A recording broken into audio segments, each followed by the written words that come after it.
we're going to Today, we're actually going to explore how we can simultaneously achieve goals for literacy, arts, and social emotional learning. So we're going to do a quick creative way. We're going to explore this topic through names. And in a moment, I'll explain why. So for a quick warm up, we're actually going to talk about animal names because it's something that students have a lot of familiarity with. So here's the question for you. If you have a pet, what kind of animal is it and what is its name? And we always like to give supportive options. So if you'd rather share about a pet you used to have, tell us what kind of animal it was and what was its name. Or if you prefer, you can tell us what kind of a pet you would like to have and what you would like to name it. Or you can tell us about a pet that someone else has. So if you don't have a pet, you're not thinking about getting a pet, you didn't have one before, you can always just mention a pet that someone else has and what kind of pet it is and what name it has, whatever you know about it. So if we had so many people on screen, I would probably have you put your answers in the chat bar. However, since there are few enough of us, it would be nice to go around the room and everybody just share verbally what kind of pet you have. And if you're not on screen with us, you're welcome to put that in the chat bar. So what kind of pet you have and what its name is. So let's start with Sandra on top. I do not have a pet, but my daughter has a dog named Lucy. Thank you. Live with us, so. And Andrea or Andrea, how do you pronounce your name? Andrea. Andrea. I have a Chihuahua named Peppers. Oh, thank you. Zachary. I am allergic to pretty much everything, so I don't have one. But my best friend has an Australian Shepherd named Phoebe. Okay, thank you. Susan, how about you? I have a cat named Ziva. Thank you. Robin? I have 2 cats and 3 dogs, all boys. So we've had lots of male cats through the years. Okay, thank you. Valerie, how about you? Sorry, wrong button. I have a dog named Buddy and a cat named Nala. Ah, thank you. And Kristen, I don't think I asked you yet, have I? Nope, not yet. I have a chocolate lab named Sam. Aha, okay. And then we notice here in the chat bar, we have all kinds of contributions. 6-year-old boxer named Bellatrix. I hope I'm pronouncing it right. I have a bearded dragon named Nugget, a Yorkie named Lulu, a cat named Titus, daughter's dogs, Stella and Cash, that are English bulldogs, a boxer named Maverick, a Springer Spaniel named Maggie, and 2 mini poodles named Piper and Marnie. So if you were in a classroom of students, you could ask, what did you hear a lot of? Were there animals in common that people had? Did anything surprise them? And do you wonder about some of the pets? Do you wonder how some of them got their names? For example, I wonder about a cat named Titus. That seems like a very strong name for a cat. So I'm kind of curious how that came about, or how Heather ended up with a bearded dragon. You know, what does that look like? And we could have a whole conversation about to get to know each other based on animals. And invariably, animal names are very funny. And so there's a lot of giggling that happens when people share their animal names. And it's a good way, it's a good warm up. It's a good icebreaker. One of the people in a previous session had a wife, I guess, who was a veterinarian. And so she was always bringing home things. And one of their goldfish, they decided to name Michael Phelps, which I thought was very cute. So this is a simple and non-threatening way for students to share something about themselves and to create a sense of connection with each other. They can discover their uniqueness as well as their commonality. So now moving into our main activity, You know, we have a lot of feelings about our names. I've done a lot of workshops involving adults writing about their names, and invariably, people of color will often share that they have endured a lifetime of ridicule or mispronunciation of their names. And this is true also for even quote unquote regular names that are mispronounced. If you have a different way of pronouncing it and everyone else is pronouncing it another way. So at the beginning of school year, it's really a powerful opportunity to create an environment of belonging by helping the students learn how to pronounce each other's names properly, because it turns out that that's a very simple way actually to show that you accept someone from another culture is by making that extra effort to say, how do you pronounce your name? We'd like to pronounce it correctly. So what we're going to do is a structured activity about names. And when it comes to writing things, writing activities can go from being very structured, like sentence completion, to highly unstructured, like giving somebody a piece of blank paper and having them write stream of consciousness style.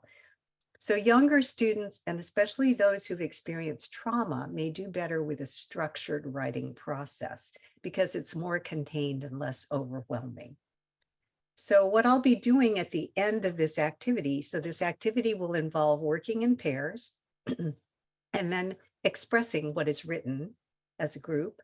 And then I will cover some adaptations and some alternatives at the end that will include adaptations for different abilities. So what I'm going to do is model the process of what we're going to be doing is learning the concept of similes while we're also based around our names. So I'm going to actually ask for a volunteer. Is anybody in the room have an experience? And this includes those of you who are not in camera. If you would like to just verbally participate, that's fine. Maybe somebody who's had an issue with pronunciation of their name. And if not, I'll take any volunteer. And I'm going to share my screen so I can actually show you the document. You're all going to have, sorry, I'm trying to find the document. It should be here. Oh, here it is. Okay. So this is the What's in a Name activity. And you will all be given a link to this so that you'll have a copy of this to be able to work in dyads after I'm done demonstrating. So do I have a volunteer or somebody who would be willing to be the person that I'm interviewing? I will do it. Oh, thank you. I can't see on my screen who just said I will do it, so I'm thanking you. You're welcome. All right. And what is your name? Well, my name is Jana. I go by Allison because everybody pronounces it incorrectly. Oh, isn't that interesting? So for this activity, would you like to be Jana or Alice? Jana, that'll be fun. That's the one that Okay. everybody pronounces incorrectly. All right. And how do you spell that? Because I'm going to type it in. Jana. Okay, Jana. Thank you. So your name, do you happen to know what it means? And again, don't worry if you don't, because we have another option of making up a meaning. I do not. Okay. If you could make it up, would you like, is there something you would like your name to mean? And I'm going to use this moment to say, if you have a student or somebody, the participant, the students will pair up together to do this together. If somebody is stuck and they can't think of what they would want their name to mean, and they don't know what their name means, you could always have them ask, what is one of your strengths? What would somebody who knows you well say one of your strengths is? What's the first thing that comes to mind? And then that could be the basis for the meaning of the name, or you could just skip the question. So, all right, Jana, is there something that you can think of that you would like your name to mean? Friend. Friend. Okay, so I've typed in friend here. And so this is now we're going to do similes. We're going to compare your name to something you like about a favorite animal. So we're going to start on the right side. It says number 1 here. Can you name a favorite animal? A dog.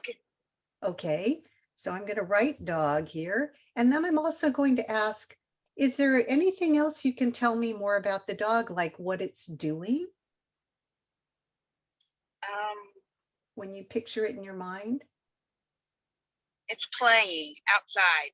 A dog playing outside. Okay, and is there anything about the way the dog looks that you would like to share? It has curly brown hair. Okay, a curly brown haired dog. All right. And then what is an adjective or a descriptive word about what you like about this animal? It's cozy. Ah, cozy. Okay. So here we have a sentence that I've created as I'm listening to you answer the questions. And I'm going to read it back to you to see if it's accurate or if there's anything you'd like to change. And I would say your name is, so it would be Jana. Jana is cozy as a curly brown-haired dog playing outside. Does that sound right? Or is there anything you would like to change? No, it sounds Okay. okay. Okay. And then we'll move on to the next one. What's a favorite object in nature that you like? The ocean. The ocean. Okay. And is there something you would like more that you would like to tell us about the ocean? What it looks like to you, what color it is, where the ocean's located, anything? I just love the ocean. Okay. The I love ocean. that it's warm and it's sunny Okay. and the turquoise water. Okay, let's try this. How's Jana is warm and sunny as the ocean. Does that sound good? Sure. Okay. All right. Is there anything you would like to change or add? No, Okay. We'll move on to the third one. Do you have a favorite sound of nature that you could share with us? I do. My favorite nature sound is waves crashing on the beach. Okay. And what is what is it that you like about hearing that sound? It's calming. Okay. So now what we're going to do is Jana is calming as waves crashing on the beach. Does that sound good to you? Yes, it does. Is there anything you would like to change? No, Okay. So now we have completed the interview, and the intention is when you go into the breakout room, you're in pairs. One of you will ask the question, the other one will write it down and then just check in if that's the way that the person wants it to sound. And then you'll switch roles so that each of you will have the chance to answer the question. One of you will be the scribe and one of you will be the question asker, the question answerer. And then we will come back together and present it. So this is step 2, is the social emotional benefits of presenting together as a team. And so we'll start with this step 1. You're all going to go into breakout rooms and in twos, in pairs. And then each person will have about 5 minutes. So that demonstration took about, I want to say 5-ish minutes, maybe 8. So it should be enough time. I know it might feel a little rushed. It's just that we don't have gobs of time today, and I want to save a lot of time for the presentation part. So we're aiming to give 5 minutes to each person, plus an additional few minutes to enable you to give copies of things to each other. So it's probably a good idea, maybe the easiest thing for you to write down. Once the person reads back the sentence, if you feel good about it, to write it down so that you have all the answers. Heidi is going to put the link. She's already put the link to the form in the chat bar. So you can click on it and you can write it directly into the form, or you can write it down. It's important for example, if I just interviewed Jana, I need to make sure that Jana gets a copy of what I wrote. So either Jana can write it down or I can give her a copy, because Jana will be the one reading it. she doesn't, or at least we want her to have the option of reading it. Okay, are there any questions before we go into the breakout room? Okay. Oh, Robin doesn't see the link. It's actually right above in the chat bar from UCLA Arts and Healing / Heidi Parker. Do you see it?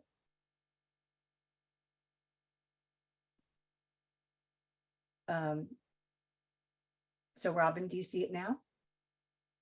Oh, two people. It should be a file download ping. Okay, so It may not work for the people that are on their phones because it's a file instead of a link. Oh, okay. So what do they need in order to? Jamie, can we email it to people quickly? What I can also do is, I have an idea. I'm going to put it up on the screen again and go ahead and take a screenshot. With your phone. So we'll start up here. Right, you can take a screenshot and then I'll scroll down and you can take a second screenshot. Or ping, do you want me to cut and paste it into the chat? You can do that too. We'll try to do everything for you. So okay, I will do that. Here's the second screenshot here for those of you who are going to do a screenshot. I could possibly make it a Google Doc and then we could share the Google Doc in the chat, if that would help. Okay, thank you. I'm appreciative of any efforts. So here's the first half in case you missed the screenshot earlier. And here's the second half if you need to take a screenshot now. I think the screenshots are actually the quickest and easiest thing to do. Okay, so is everybody ready to go into a breakout room? Okay. Okay. All right. If you're driving and you don't have access to it, then, and if you end up in a room, then the other person can ask you the questions and you can ask them, they'll help you with the questions and then you could just ask them back. So there's lots of ways to solve the problem. Okay. So have fun. Here we go. And we'll see you at just a little past 1:30.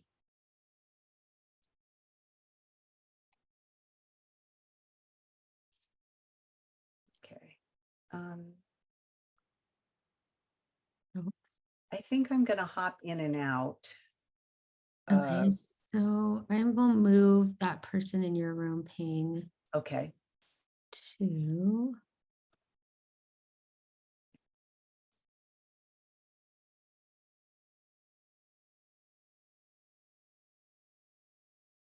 Okay.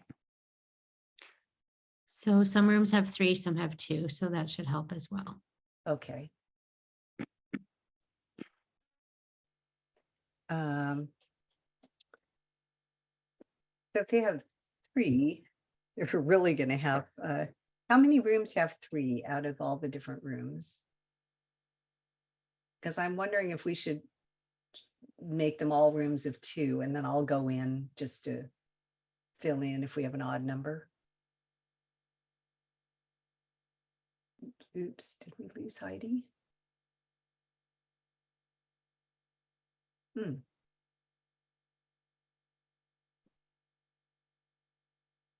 I think we lost Heidi.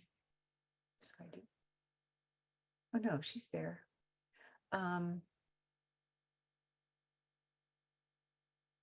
Jamie, is it possible for you to tell me how many breakout rooms have more than 2 people in them?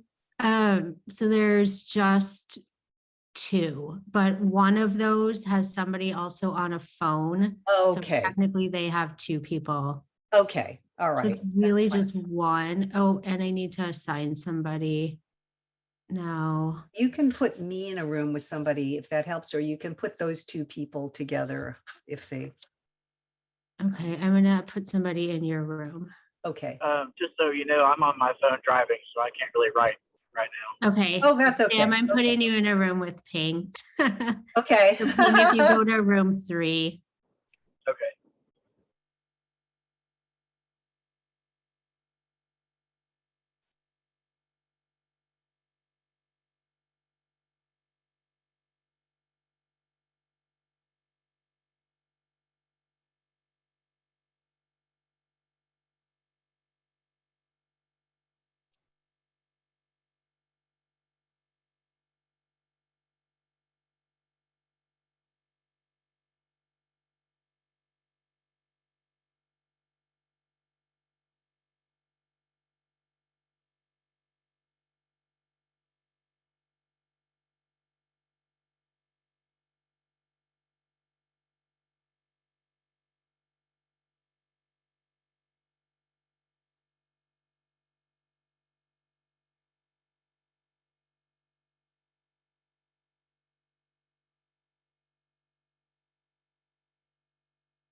Robin? I lost Kristen, and so I thought maybe if I came back here, she's here. We didn't get finished. Okay, do you want me to put you back in your room? Okay, you can try. I haven't heard from her here, but Okay. I don't know if she lost her Hey, internet. Did you get kicked off too? No, I went back to find you. I came back to the main room. Sorry, I don't know what happened. I went to grab a pen and then kicked me off. Okay, I'll put you back in your room. Thank you. Sorry. Okay, Kristen and Robin, I think you should be able to go back to your room.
Oh, you're on mute, Ping.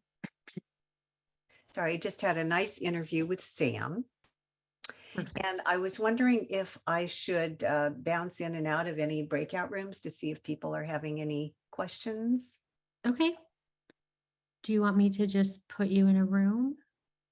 Sure. And then when I come back, you can put me in another room randomly. Okay. If you want to put me in one of the rooms of 3, then that way, if they're having a time issue, I can give them a suggestion. Okay. Let's Oh, a bunch are coming back. Okay, Yeah. they did the right thing by coming back because I forgot to say just come back if you're done. So, Okay, I'll move you to the other room of 3. okay, and then could you send a note saying, come back if you're done? Sure. Great.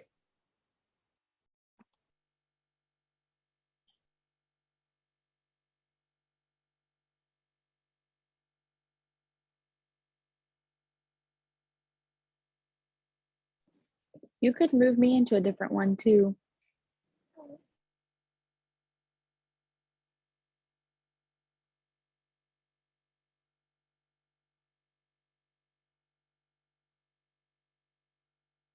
Who said that? Oh, Hannah. Are you done with your room? No, I thought maybe I could join one of the breakout rooms that has more than 3. My Okay. person was not responding. Oh, okay. Let me put you. All right. They were fine, the group of 3. They were almost done with their third person. So, Okay, we have Hannah here. Ping did not have a partner. oh, Hannah. Well, would you like to go in a breakout room with me for 2 minutes? Okay, let's do that. Okay, I'm gonna put you both in room 3. Hold Okay. on. Let me And as soon as find. we come back, I think it'll be time for everybody to come back. So moving to you and then ping. Room Where 1. You are now room 3. Okay, that should be good.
Hang you on mute. Thank you for letting me know that. Sorry, I was looking at the rooms. I was going to say that what I noticed in my dyadic work is that it took two people to work out the sentence, because sometimes the sentence didn't make sense with the adjectives given. So we'd work together to come up with words that would work. I wonder if anybody would like to share their experience of working in pairs and any challenges that they experienced, because we always embrace in our work the expression of any frustrations, difficulties, challenges, because that is, all experiences are valid. So would anyone like to share anything about that experience before we go on to the demonstration part? Was it easy? Was it challenging? I'll say it was, I know a lot of people in the program already, but I actually got paired with somebody I didn't know. And it was a cool way to like give us a designated way to communicate, to start that process and it not be so awkward. Thank you for sharing that. And Debbie, I saw your head nodding earlier. Was it challenging? Would you like to share what was challenging for you? It was a bit challenging, but it was also fun. It was a lot of fun. I mean, I really had to, wasn't really hard for me to think of like the sounds and the places that I like, but coming up with the right words. Mm-hmm. You know, yeah, it's challenging, and actually Becky was amazing. First time I've actually one-on-one worked with Becky, and she was amazing. That's lovely. We can simplify the activity easily. Like maybe if you do metaphors, your name is, and then there's no adjective. It's just whatever the animal is, for example. So, and if there are other concepts to teach, I'll share in a moment about personification and how one can do that. So let's do a demonstration of what we do with this material now. So do I have a volunteer who's willing to read about their name?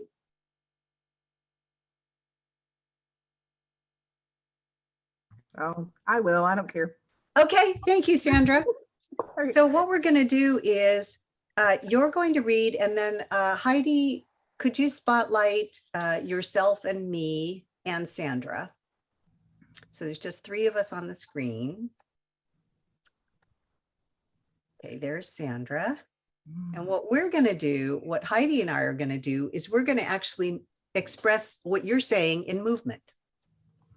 So as you read, so go ahead and start from the top with the just saying your name and then saying if what your name means, and say, Sandra, just keep repeating your name as part of your reading. Okay. My name is Sandra. Sandra means helper and defender of mankind. Sandra is strong as a sleek black dog standing sentinel. Sandra is gentle as a blue butterfly fluttering on the breeze. Sandra is calming as a river running over the rocks. Thank you so much. I really appreciated that. So there are other ways to do it too, which we're going to demonstrate in a moment. So let's have a different volunteer to read now. Who would like to read? And then we'll have 3 volunteers to do the movement. And the movement could be static. It could be a pose. It could be moving. It could be a very tiny gesture. You have to remember, movement can be very small, so it doesn't have to be big at all. So do we have another volunteer to read, and then 3 volunteers to do the movement? I see Zachary. I can go. Okay, thank you, Zachary. And we have, or even 2 volunteers to do the movement. That's fine. Okay, Andrea has volunteered, and one more person.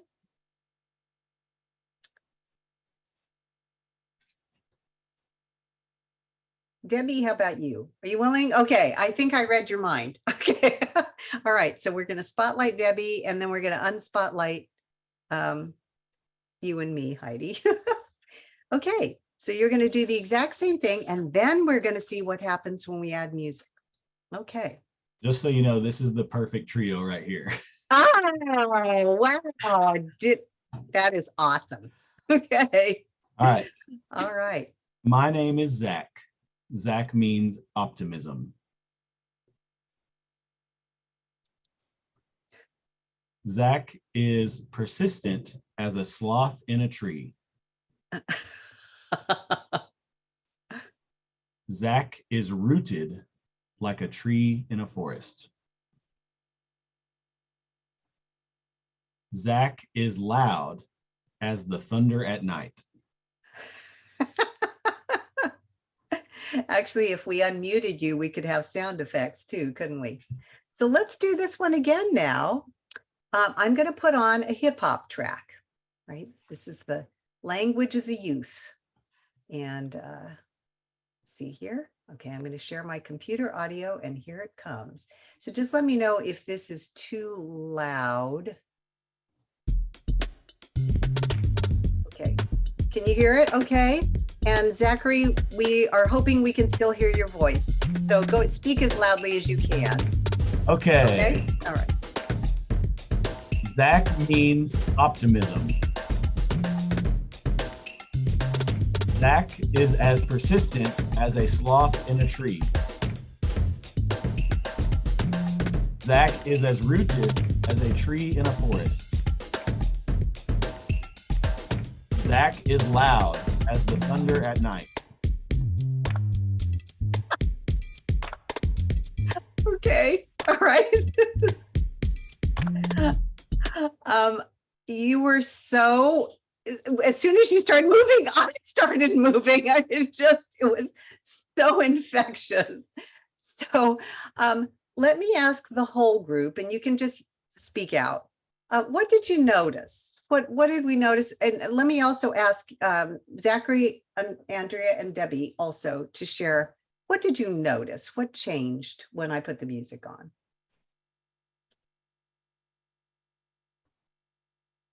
There was a natural tendency to want to move yourself, even if it was just a little bounce in your chair. Yes, yes. The energy went up. Mm-hmm. Energy level. Yeah, we turned on. We turned on up. Yeah, all of a sudden. We're raising the roof. Raising roof. Zach did a great job giving us descriptors. Yes. Absolutely. Y'all see us in person. Yeah, I can see that you all have a good time. Yeah. Yeah, Zach was on point by saying that this is the perfect trio right here. Yes. Does anybody else want to make a comment? I think I'm going to experiment on the same group again. Any other comments before we do experiment number 2? Okay. All right. This time I'm going to change the music. Okay. Totally different music. And Zachary's going to read again, and let's see what happens to you this time. Okay. Debbie's put her hair up, so I hope it's good. Okay. All right. Here comes the other music. All right, here we go.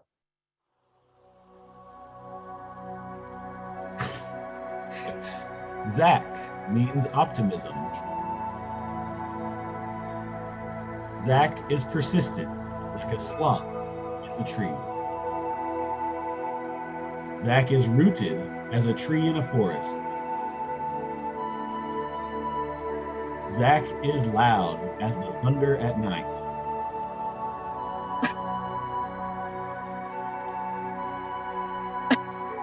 Okay. All right, what did we notice this time? Audience members, you're welcome to chime in, and we'd also like to hear from our movers and Zachary. I noticed that Jamie videotaped that, and I'm so happy about that.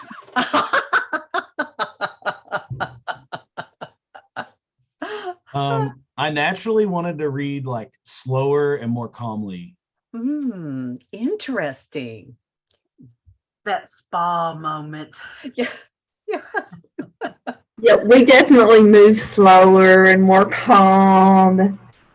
It set the tone and the energy level. Yes. Yes, it did. Any other comments from the observers? Okay, So now what I'm going to do is we will unspot. First of all, this is how I like to acknowledge participants and things. I like to shake a shaker. We can all hear it. And since we're all, on mute, then we can also acknowledge you this way. Thank you very much for being such willing participants. We're now we're going to choose somebody else to read, and I'll show a couple of other ways to do this. And then we're going to just break out quickly so everyone has a chance to read to someone else. And okay, so let's, I'm going to stop sharing my computer here for a moment. And if we could all go back into gallery view. Do I have another volunteer to read? And 2 other volunteers to do movement? Hannah, would you be willing to read? Oh, wait, did you get a copy of what I wrote? I didn't get a copy of what you wrote. You Okay. could read it if you wanted to. Okay, so this is a demonstration of, so Hannah, would you like to be a mover then? Would you like to move to your own? Okay, so Hannah's going to move, and then do we have another mover? Actually, you know what? The ideal thing would be to have somebody who's reading it also lead the movement. So let me choose someone else. Hannah, you can be one of the movers though. So who is willing to read there? How about Robin? I see Robin. And maybe Heather. Could we get Heather as a mover or Heather as a reader? Heather, are you willing to read or move? And Robin, read or move? I'll move. You'll read, Heather? I said I'll move. Oh, you'll move. Okay, Robin, are you willing to read? I'm willing to read, but I have Kristen's poem about Kristen written down, and she has mine written down. Is it okay if I read Kristen's? Oh, okay. I was actually going to have the reader do their own movement. However, you know what? Let's just do this. Go ahead and read Kristen's, and read it as if it's yours. You're going to actually lead the movement. So you're going to actually do, and Hannah and Heather are going to mirror what you do. Is that too complicated? Okay. So basically it's all on you now, Robin. So, and I might add some sounds while you're doing it, just so you can experience what that's like. Can you check your original sound? Yes, thank you. I just did. Okay. So go ahead, Robin, and read your Kristen. Okay, I have Kristen's, and my light today, it's getting dark outside. I look very ominous, so I probably should read it ominously, but I won't. And Heather and Hannah, just so you know, you're going to be doing whatever movement Robin does. Okay, Heather and Hannah, I can't see you. I can only see ping, so I'll just try to read slow. Okay. Kristen means enthusiastic.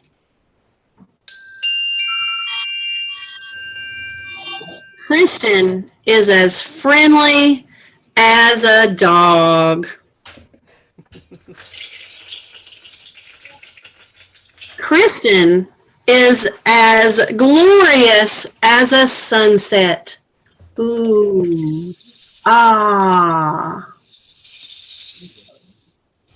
Kristen is as calm as the rain falling on the roof. Shoot the one across the lake.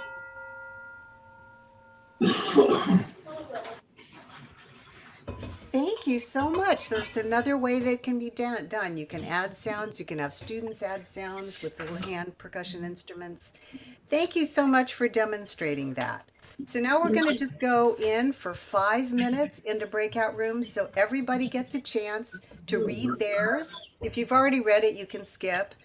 To read theirs and have other people do the movements for them, or you can choose, right? Because a lot of this is choices. You can have someone read your piece for you, or you can read the piece. You can initiate the movement, or you could have the others initiate the movement.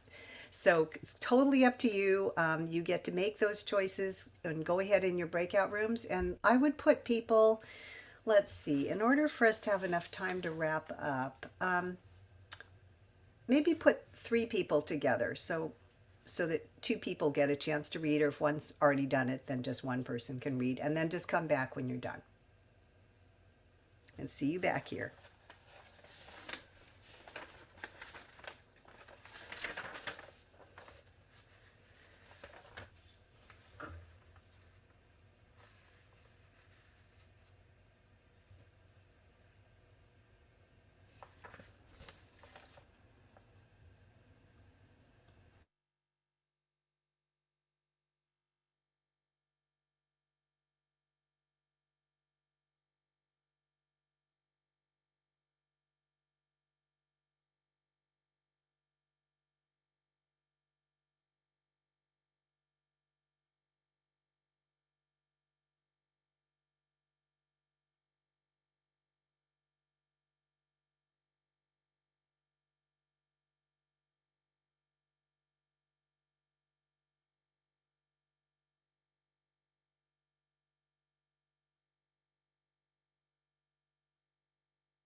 Ping, you're on mute again.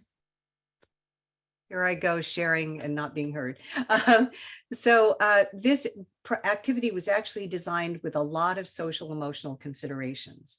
The name repetition encourages learning of the proper pronunciation. We also have scribing. Sometimes people flow more easily with their thoughts when someone else is writing down their ideas. And it also encourages engagement with literacy activities through a teamwork process that may be more fun and less daunting than working alone. Examples from nature are used because they're universally accessible and appreciated. We share favorites, so we learn about the student.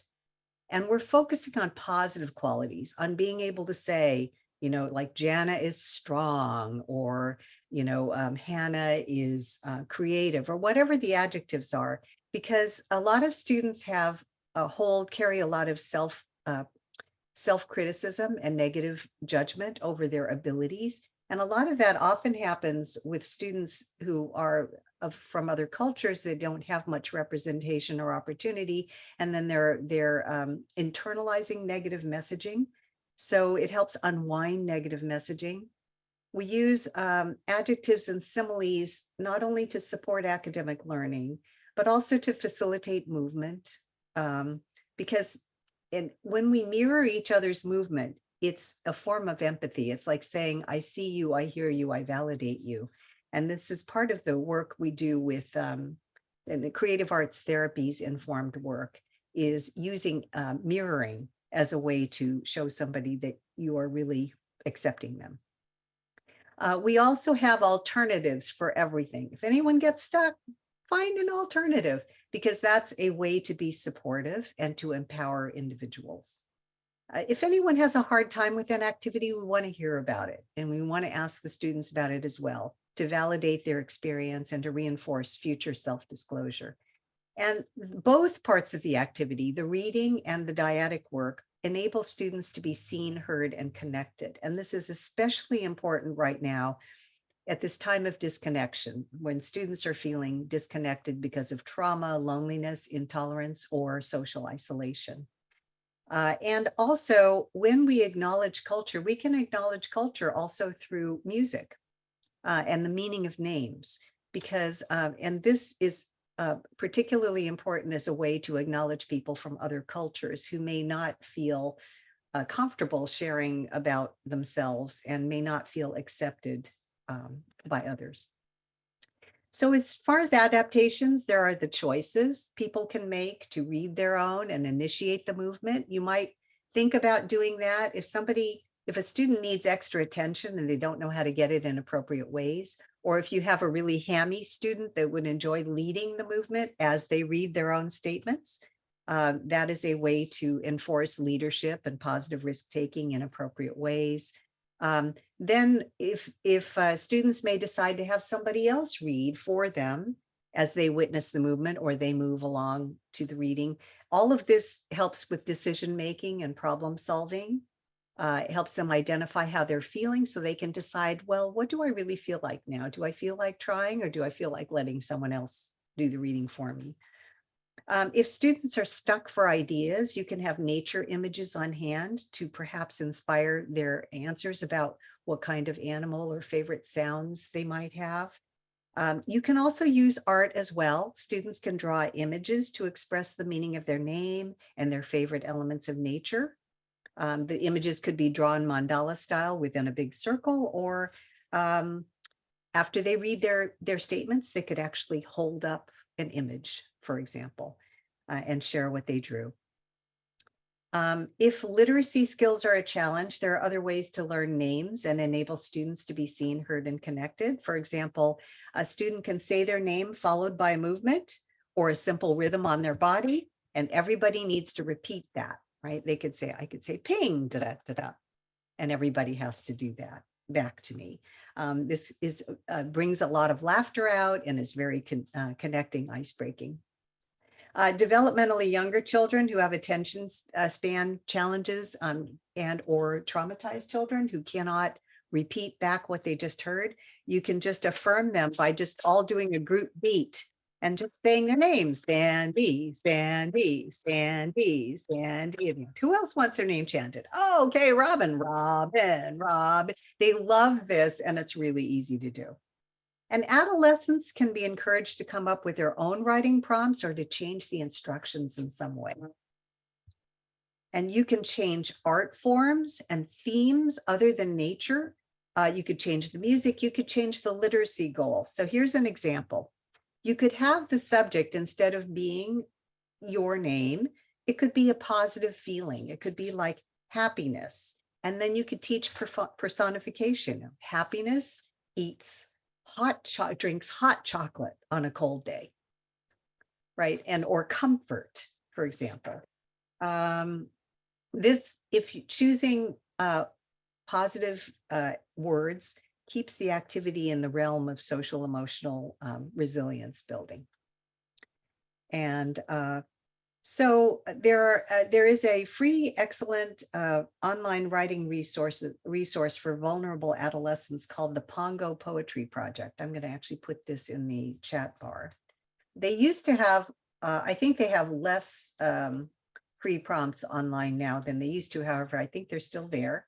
So for those of you who work with adolescents, you can actually also get some additional inspiration. It's all designed with fill in the blanks. So it's very structured writing. And they use the dyadic process to flesh out the writing as well. So I think that's it. We're going to be sending you a copy of the handout again.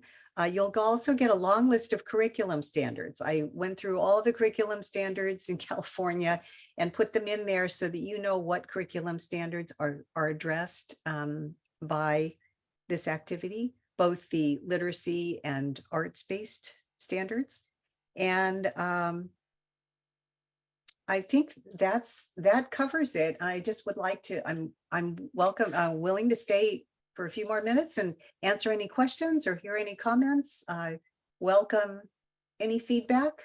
So in there, I believe Heidi just put a session evaluation link in the chat bar. I don't know if any of my other elementary people are familiar with the book, Your Name is a Song. We're getting ready to do this with my first graders and kindergartners. And I thought, wow, this is perfect to go along with that. Oh, wonderful. And yes. Yeah, I don't, but it's Jamila Tompkins Bigelow. It's a fabulous book. Oh, and it's on Novel Effect too. So, and it's really fabulous. But it's about a girl whose friends can't say her name. They choked on my name. And so it's all about her mom teaches her where names come from, and very, very similar to what we were doing here. So I'm excited to combine those together. Thank you for sharing that resource. I wrote it down and I'm going to look into it myself. Were there any other ideas or inspirations that came in this process that you would like to share with each other in the room?